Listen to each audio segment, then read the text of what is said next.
తెలంగాణ ఒక స్థాయికి వచ్చింది. దేశంలోనే మీరు ఒక్కసారి ఆలోచిస్తే హైయెస్ట్ పర్ క్యాపిటల్ ఇన్కమ్ ఉండే రాష్ట్రం తెలంగాణ రాష్ట్రం. పెద్ద రాష్ట్రాల్లో 3,08,732 రూపాయలు తలసరి ఆదాయం.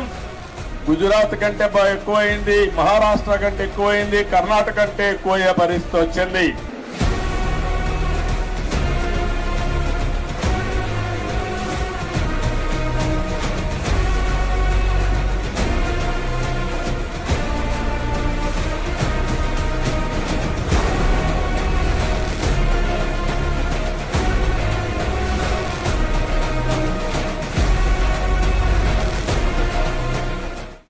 పదేళ్ల బీఆర్ఎస్ ప్రభుత్వంలో తెలంగాణకు విదేశీ పెట్టుబడులు వరదలా వచ్చాయి.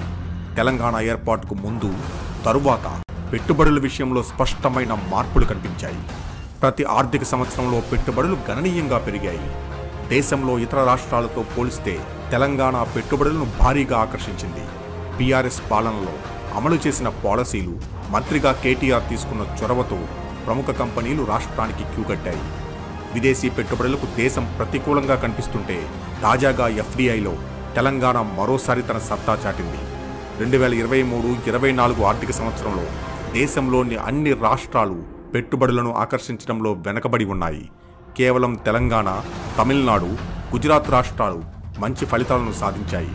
అందులోనూ తెలంగాణ 132.5% వృద్ధి రేటు సాధించి $3 బిలియన్ విదేశీ పెట్టుబడులను ఆకర్షించింది.